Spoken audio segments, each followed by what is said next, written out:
All right, it's the Canyon Grizl.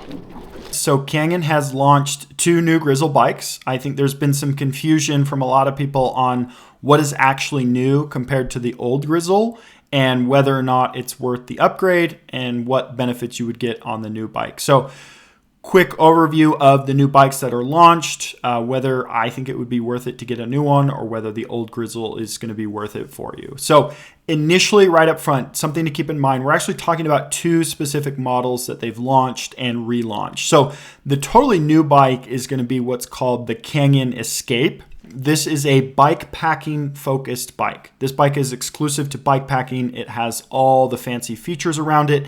It has hub charging. It has that handlebar mount. The full mounty is what they're calling it. So you can really get comfortable on very long bike packing rides. I don't do a lot of bike packing, so we're not going to cover that bike today, but just know that if you're into bike packing, you love to stay overnight, that is the bike for you. They've taken basically what people had been custom building for years and building their own custom bike packing bikes, and they put all the features into the Canyon Grizl Escape. Additionally, alongside the Escape, they have launched or tweaked what they're calling the Canyon Grizl OG.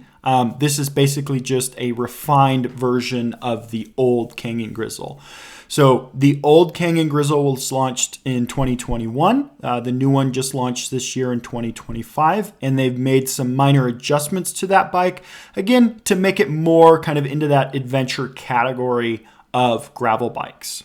So to highlight the couple things that they've changed on this, the big focus here is on making this a more capable bike on rough terrain, is what I got from the videos, the marketing, and just what they've changed on this bike. So they've made this bike longer. Overall, the reach is slightly longer than the previous one, which is going to provide more stability on rougher terrain, and specifically more stability when you're loaded down. So when you have bike bags, when you have extra water bottles, when you have a lot of weight on that bike, that extra reach is going to provide a lot of stability on the bike. Additionally, alongside the wider stability is the bike now supports up to a 54 millimeter tire or a 2.1 kind of MTB tire. The previous was 50, which I felt like was really good. The new model is a 54, which is a really big tire.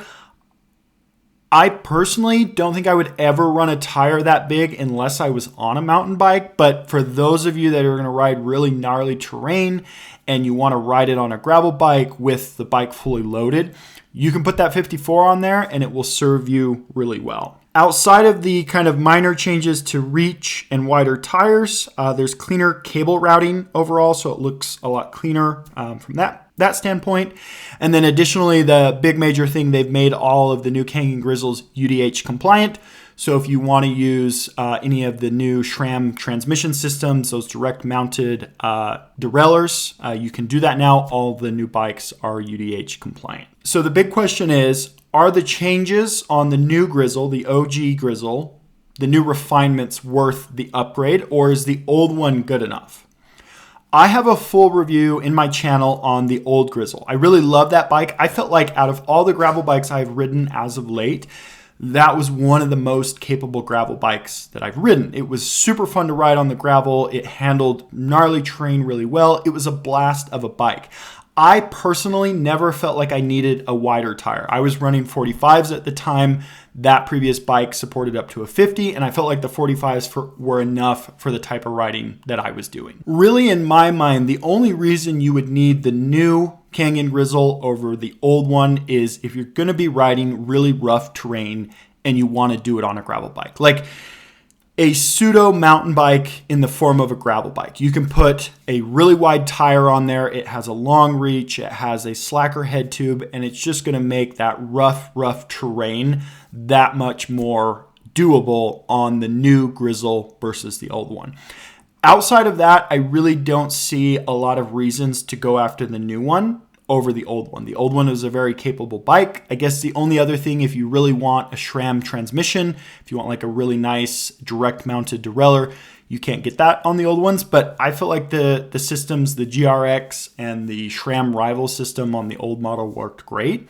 So for me, it's really going to come down to that. If you're basically looking at a gravel bike for purposes of mountain biking and riding really rough terrain, then I think the new Grizl is for you. If you're happy just riding regular gravel roads and you're not going to ride super rough, the old Grizl, you're going to find a great deal on it. It's going to be a very capable bike, very reliable, and I had a lot of fun on my gravel bike. So in summary, that's really the big things that I would think about. The new Grizl OG is going to give you wider tires, a bit longer reach, and a slacker head tube. It's going to be more capable on really rough terrain. It's going to be a little bit longer. It's going to be very stable when fully loaded down.